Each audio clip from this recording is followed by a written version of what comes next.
नमस्कार दोस्तों, आप सभी का एक बार फिर से हार्दिक स्वागत है आपके अपने इस यूट्यूब चैनल पे। दोस्तों आज हम एक और बड़ी अपडेट जानने वाले हैं। ये बड़ी अपडेट आ रही है सीआरपीएफ की तरफ से। जैसे कि आप सभी को पता है, अभी कुछ ही दिनों पहले पैरा मेडिकल स्टाफ का रिजल्ट डिक्लेयर किया गया था सीआरपीएफ के द्वारा। आज जो भी प्रोविजनली सेलेक्टेड हुए थे पैरामेडिकल स्टाफ के एग्ज़ाम में, उन सभी के एडमिट कार्ड जो है वो रिलीज़ कर दिए गए हैं। तो अभी हम जानने वाले हैं कैसे आपको अपना एडमिट कार्ड डाउनलोड करना है, क्या अभी स्किल टेस्ट ही होगा या फिर स्किल टेस्ट, डॉक्यूमेंट वेरिफिकेशन और मेडिकल तीनों चीज़ें साथ होगी। तो सारी चीज़ें हम one by one, step by step हम समझते जाएंगे। और आप सभी से एक छोटी सी रिक्वेस्ट रहेगी, जो भी आपके दोस्त जिन्होंने सीआरपीएफ का एग्ज़ाम दिया है उन्हें वीडियो की लिंक ज़्यादा से ज़्यादा शेयर ज़रूर कर देना, ताकि उन्हें भी हर एक प्रोसेस जो है वो पता चल जाए। चलिए स्टार्ट करते हैं और पूरी प्रोसेस को हम समझ लेते हैं। देखिए, इस जो एडमिट कार्ड की लिंक है वो आपको टेलीग्राम ग्रुप और टेलीग्राम चैनल के अंदर मिल जाएगी। तो आपको क्या करना है, टेलीग्राम पे जाना है और नर्सिंग चैलेंजर्स वहाँ पे सर्च करना है और अपने आप को ऐड कर लेना है। चलिए, यहाँ पे जब आप लिंक से ओपन करेंगे तो सबसे पहले आपका कैंडिडेट लॉगिन आएगा यहाँ पे। यहाँ से आप अपना एडमिट कार्ड जो है वो डाउनलोड कर सकते हैं। कैसे आपको डाउनलोड करना है एडमिट कार्ड, वो मैं आपको बता देता हूँ। यहाँ पे एक नोट करके लिखा आ रहा है। नोट करके जो लिखा आ रहा है उसमें user ID and password, user ID और जो पासवर्ड है वो आप क्या डालेंगे वो मैं बता देता हूँ। जो आपका एडमिट कार्ड है उसके ऊपर साफ साफ लिखा हुआ है 10 डिजिट्स के आपके रोल नंबर है, और उसके अंदर जो है कैपिटल लेटर में सबसे पहले पी लिखा हुआ है। तो सबसे पहले तो आपको पी लिखना है, देन आपके जो रोल नंबर है 2290 जो भी है आगे, है ना। इस प्रकार से ये किसी एक मेरे फ्रेंड का रोल नंबर था जिससे मैंने सर्च करके उसका एडमिट कार्ड डाउनलोड किया। तो वैसे आप भी कर सकते हैं, ठीक है। नेक्स्ट, पासवर्ड जो आपके हैं, पासवर्ड आपको डालने हैं DDMM एंड YY, यानी कि जो आपकी डेट ऑफ बर्थ है। जैसे मान लीजिए आपकी डेट ऑफ बर्थ है 10/10/1990 या 1992 95 जो भी है, ठीक है। 1998 मान लीजिए, 97 मान लीजिए, जो भी है, ठीक है। तो 10/10/1998 है, तो 10/10 आपको 1998 लिखना है, ठीक है। 10/10/1998। अब मान लीजिए किसी की 10/2/1998 है, तो उसको लिखना पड़ेगा फिर 10/2/1998, यानी कि जीरो आपको पहले लगाना है। पूरी मंथ जो है उसके लिए जो भी 1 to 9 जो भी मंथ्स है उनके आगे पहले आपको जीरो ज़रूर फिल कर देना है, ठीक है। तो इस प्रकार से आप अपना जो पासवर्ड है वो लगा सकते हैं। चलिए, यहाँ पे आपको क्या करना है, जैसे कि यहाँ पे दिया हुआ है रोल नंबर आपको यहाँ पे फिल करने हैं, डेट ऑफ बर्थ यहाँ पे आपको फिल करनी है, जो कैप्चाज आपको दिखाई दे रहे हैं ये आपको यहाँ पे फिल करने हैं। जैसे कि आप नेक्स्ट स्लाइड में देख सकते हैं, यहाँ पे जैसे रोल नंबर भरे हुए हैं, कैपिटल लेटर में सबसे पहले आपको पी लिखना है, देन आपके अपने रोल नंबर आ जाएंगे, देन यहाँ पे आपको अपनी डेट ऑफ बर्थ डालनी है, देन यहाँ पे जो कैप्चाज है वो कैप्चाज आपको यहाँ पे फिल कर लेने हैं, और उसके बाद में आपको क्या कर लेना है, लॉगिन कर लेना है। जब आप लॉगिन करेंगे तो आपके सामने ऐसा इंटरफेस आ जाएगा। यहाँ पे CRPF 2023 जो है वो वेबसाइट जो है ओपन हो जाएगी, और CRPF की ऑफिशियल वेबसाइट यहाँ पे आ जाएगी। यहाँ पे CRPF का लोगो आ जाएगा, और यहाँ पे आपकी पर्सनल डिटेल नीचे जो है आपकी पर्सनल डिटेल होगी, और यहाँ पे एक ऑल वर्ड लिखा होगा। यहाँ पे आपको क्या करना है, ऑल पे क्लिक करना है। ऑल पे क्लिक करने के बाद में आपके सामने आएगा यहाँ पे लिखा हुआ कॉल लेटर, कॉल लेटर। वहाँ पे आपको कॉल लेटर पे क्लिक करना है। कॉल लेटर पे जब आप क्लिक करेंगे तो उसके बाद आप एडमिट कार्ड के लिए एक आपको वहाँ पे क्लिक हेयर का ऑप्शन और मिलेगा। वहाँ पे क्लिक हेयर जब आप करेंगे तो आपका जो एडमिट कार्ड है वो डाउनलोड हो जाएगा। देखिए, यहाँ पे जो आपकी पर्सनल डिटेल होगी वो आपकी नीचे की तरफ आ जाएगी। जो भी आपका रोल नंबर है, एप्लीकेशन नंबर है, जो भी आपका नाम है, जो भी आपकी डेट ऑफ बर्थ है, वो सारी चीज़ें। और डेट ऑफ बर्थ के नीचे जब आप स्क्रॉल करेंगे तो आपकी पिक्चर जो है, जब आपने फिजिकल किया था उस दौरान जो आपकी पिक्चर ली गई थी वो पिक्चर आपको यहाँ पे शो हो जाएगी, ठीक है।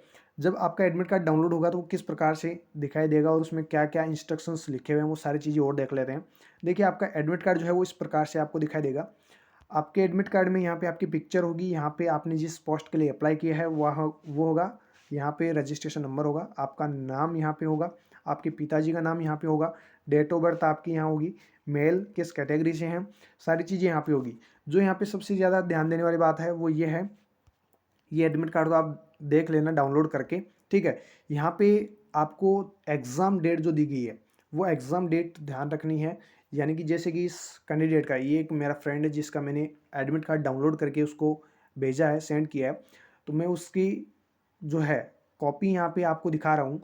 ये यहाँ पे जिस प्रकार से आपको डाउनलोड करना है वो पूरी प्रोसेस मैंने बता दी है। यहाँ पे कुछ इंस्ट्रक्शंस है वो आपको ज़रूर ध्यान रखना ही रखना है, ठीक है। तो आपकी एग्ज़ाम डेट, जैसे कि इस कैंडिडेट की एग्ज़ाम है 23 फरवरी 2024 को, यानी 23 तारीख को इसका जो है एग्ज़ाम डेट होगा, यानी कि स्किल टेस्ट होगा। उसके बाद स्किल टेस्ट के बाद में डॉक्यूमेंट वेरिफिकेशन होगा, डॉक्यूमेंट वेरिफिकेशन के बाद में मेडिकल भी होगा, यानी तीनों चीज़ें एक ही दिन होने वाली है। जो स्किल टेस्ट में पास होगा उसी का डॉक्यूमेंट वेरिफिकेशन होगा, और जो पास नहीं होगा उसे वहाँ से वापस भेज देंगे, ठीक है।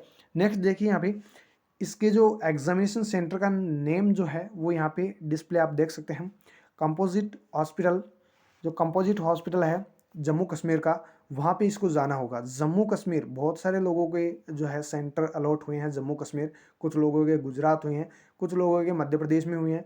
तो जहाँ पर भी आपका सेंटर आया है वहाँ पर आपको जाना होगा। वहाँ पर रिपोर्टिंग जो टाइम है उससे आप आधा घंटा पौन घंटा अगर लेट भी होते हैं तो भी कोई दिक्कत नहीं है। लेकिन आपको जो डॉक्यूमेंट वेरिफिकेशन करवाने हैं, स्किल टेस्ट जो देना है, वो यहाँ पे जो आपको एड्रेस दिया गया है वहीं आपको जाके करवाना होगा, ठीक है। नेक्स्ट यहाँ पे देखिए ये कुछ डिटेल है, जैसे कि आपने प्रीवियस जब आप एग्ज़ाम देने गए थे उस दौरान भी ये सारी डिटेल जो है आपसे फिलअप करवाई गई थी, वैसे ही ये डिटेल जो है एडमिट कार्ड में आपको वहाँ पे फिलअप करनी है। घर पे फिलअप नहीं करनी है, वहीं फिलअप आपको करनी है। अब यहाँ पे कुछ जो इंपॉर्टेंट इंस्ट्रक्शंस है वो हम केयरफुली यहाँ पे पढ़ लेते हैं और जान लेते हैं क्या क्या इंस्ट्रक्शंस दिए हुए हैं।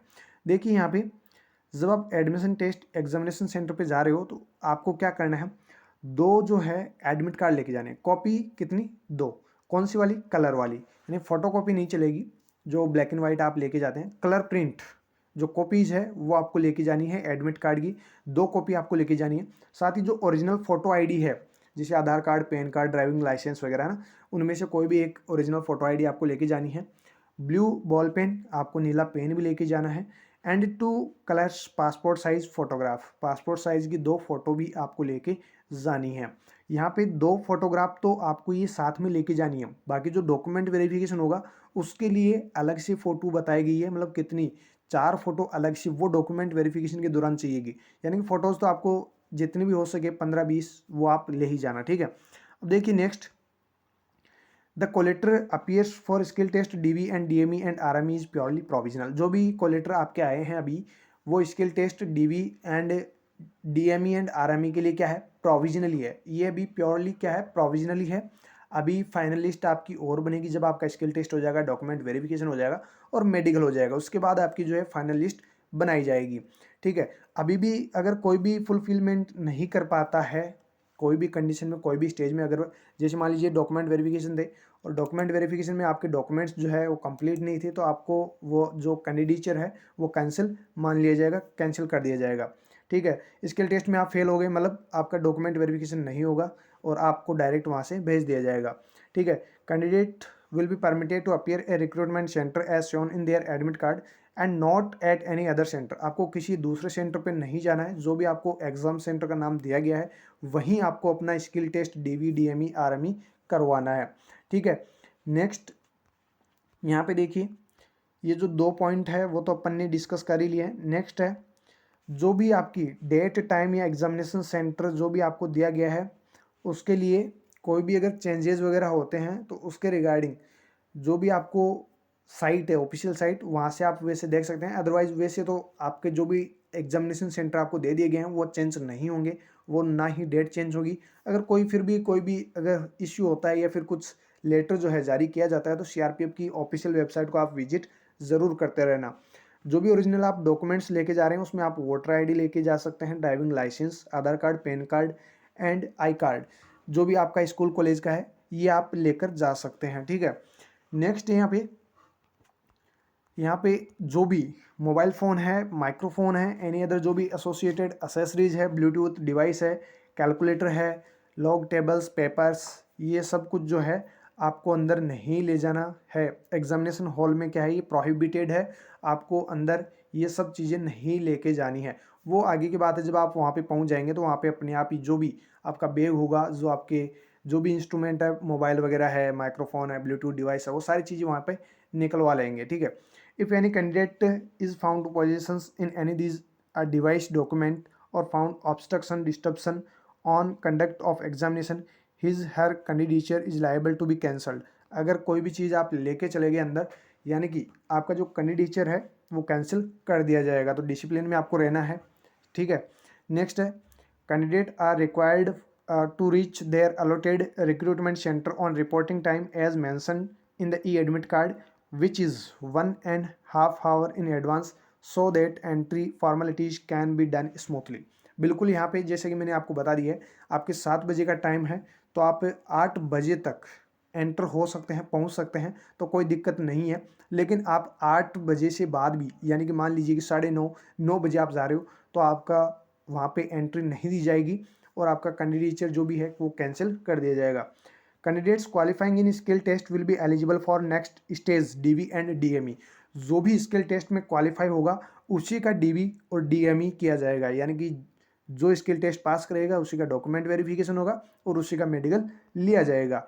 नेक्स्ट है, know journey fair in admissible. यहाँ पे तो वही है चीज़ कि आप स्किल टेस्ट देने जा रहे हैं तो आपके लिए कोई किसी प्रकार का जो है खर्चा गवर्नमेंट के द्वारा नहीं उठाया जाएगा। आपको सेल्फ जो है अपना जो भी आपको बोर्डिंग लॉजिंग करना है वो अरेंजमेंट आपको खुद को ही करना है। नेक्स्ट यहाँ पे देखिए, सबसे महत्वपूर्ण बात जो है वो ये है, जो भी candidate document verification skill test के लिए जा रहे हैं वो सभी अपना 3 से 4 दिन का अरेंजमेंट ज़रूर कर ले, क्योंकि वहाँ पे टाइम आपको लगने वाला है। मान लीजिए जो स्किल टेस्ट में पास हुआ उसका डॉक्यूमेंट वेरिफिकेशन हुआ, डॉक्यूमेंट वेरिफिकेशन के बाद में आपका मेडिकल भी होगा, मेडिकल के दौरान जो है 2 से 3 दिन लग जाते हैं। इसलिए 3 से 4 दिन का जो है अरेंजमेंट आपको पहले से ही करके चलना है। बाकी स्किल टेस्ट में जो पास नहीं हुआ वो तो उसी दिन वापस आ सकता है। नेक्स्ट अब बात करते हैं कौन कौन से डॉक्यूमेंट्स आपको वहाँ पे लेके जाने हैं। जिनको डॉक्यूमेंट वेरिफिकेशन करवाना होगा उस दौरान ये सारे के सारे डॉक्यूमेंट्स आपको अरेंज कर लेने हैं। जैसे आपको बताया जा रहा है वैसे के वैसे आपको जो है इसी क्रम में आपको सारे डॉक्यूमेंट्स अपने लगाने हैं। देखिए, डॉक्यूमेंट वेरिफिकेशन के दौरान आपको ओरिजिनल डॉक्यूमेंट्स तो लेके जाने ही जाने हैं, साथ ही साथ फोटोकॉपीज़ जो भी आपको ये डॉक्यूमेंट्स बताए गए इन सभी की फोटोकॉपीज़ भी आपको साथ में लेके जानी है। देखिए, सबसे पहले मैट्रिकुलेशन यानी कि 10th की मार्कशीट आपकी होनी चाहिए। देन उसके बाद आपकी 12th की मार्कशीट जो है वो आपके पास में होनी चाहिए। नेक्स्ट है certificate from serving defence person, अगर डिफेंस पर्सनल है तो उन्हीं के लिए है, बाकी किसी के लिए नहीं है ये। नेक्स्ट है अंडरटेकिंग फॉर एक्स सर्विसमैन, ये भी आपके लिए नहीं है, जो ESM के हैं यानी आर्म फोर्स में जो पहले रह चुके हैं उनके लिए है। नेक्स्ट है caste certificate in the format prescribed for seeking reservation and age relaxation. Caste certificate जो है वो आपको जो फॉर्मेट दिया गया था उस दौरान वो कास्ट सर्टिफिकेट जो है वो आपको तैयार करके लेके जाना है, लेकिन इसके लिए टाइम मिलेगा।